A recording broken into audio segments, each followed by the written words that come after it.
মানুহে নিজৰ জেনেটিক উত্তৰপুৰুষ বিচাৰে, অৰ্থাৎ নিজৰ ডিম্বাণু আৰু শুক্ৰাণুৰ দ্বাৰাই গৰ্ভধাৰণ কৰি সন্তান ধাৰণ কৰাটো সকলোৰে কাম্য। কিন্তু সকলোৰে ক্ষেত্ৰত এইটো সম্ভৱ নহ'ব পাৰে, আৰু সেয়েহে বেলেগৰ ডিম্বাণু বা শুক্ৰাণু লৈ পেলাই ডনৰ IVF কৰি গৰ্ভধাৰণ কৰোৱাটো এটা ষ্টেণ্ডাৰ্ড ফাৰ্টিলিটি প্ৰচিডিউৰৰ ভিতৰত পৰে। বহু মহিলাই আহি আমাক প্ৰশ্ন কৰে যে তেওঁ নিজৰ ডিম্বাণুৰ দ্বাৰা গৰ্ভৱতী হ'ব পাৰিবনে?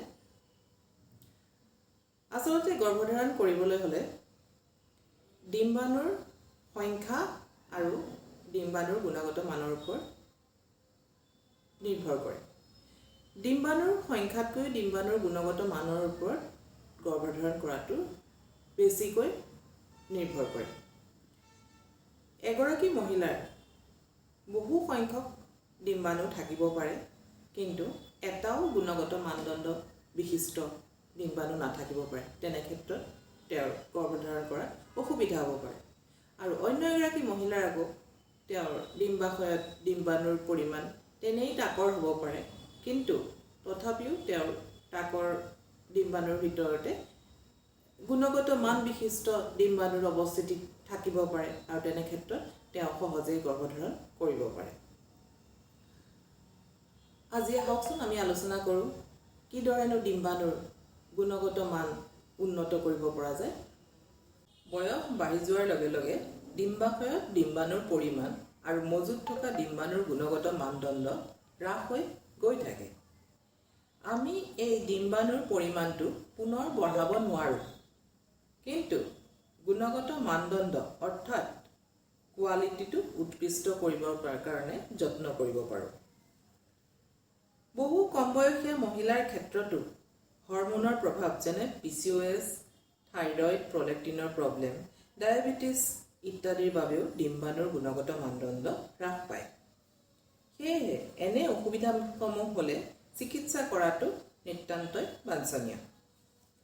বয়সৰ লগে লগে আমাৰ শৰীৰত অক্সিডেটিভ ষ্ট্ৰেছ বাঢ়ি যায়। যিকোনো শাৰীৰিক বা মানসিক উদ্বিগ্নতায়ো এই ষ্ট্ৰেছ বঢ়ায়, আৰু ইয়ে ডিম্বাণুৰ কোৱালিটিৰ ওপৰত বিৰূপ প্ৰভাৱ পেলায়।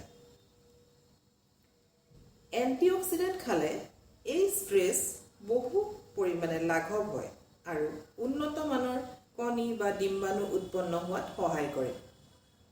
এই এণ্টিঅক্সিডেণ্টসমূহ সেউজীয়া শাক পাচলি আৰু সতেজ ফল মূলত পৰ্যাপ্ত পৰিমাণে পোৱা যায়।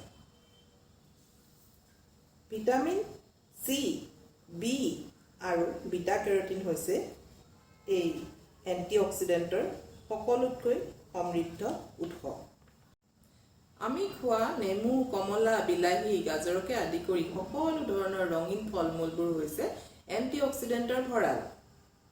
লগতে মাল্টিভিটামিনৰ ঔষধ ল'ব পাৰে। দৈনিক ৩-৪ লিটাৰ পানী খাব পাৰিলে ভাল। যিদৰে বিশেষ উপাদানযুক্ত খাদ্য খোৱাটো উচিত, তেনেদৰে কিছুমান খাদ্য খোৱাৰ পৰা বিৰত থকাটো বা কমাই খোৱাটো দৰকাৰ ডিম্বাণুৰ কোৱালিটি ভাল কৰিবলৈ হ'লে।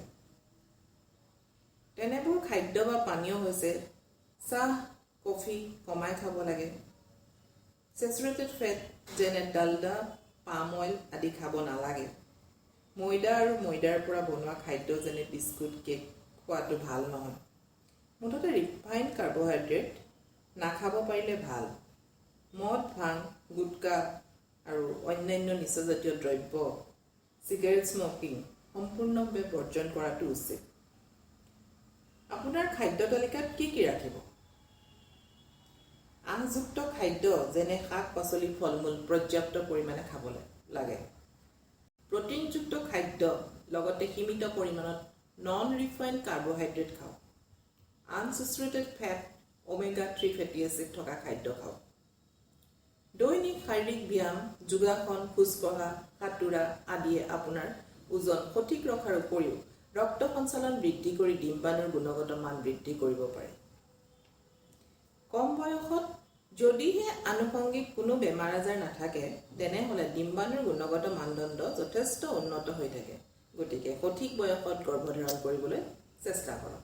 বয়স আৰু উচ্চতা অনুযায়ী সঠিক ওজন ৰখাটো বাঞ্ছনীয়, কাৰণ কম বা বেছি ওজন দুয়োটাই ডিম্বাণুৰ উৎপন্ন হোৱাত আৰু গুণগত মানদণ্ড নিৰূপণ কৰাত বিৰূপ প্ৰভাৱ পেলায়।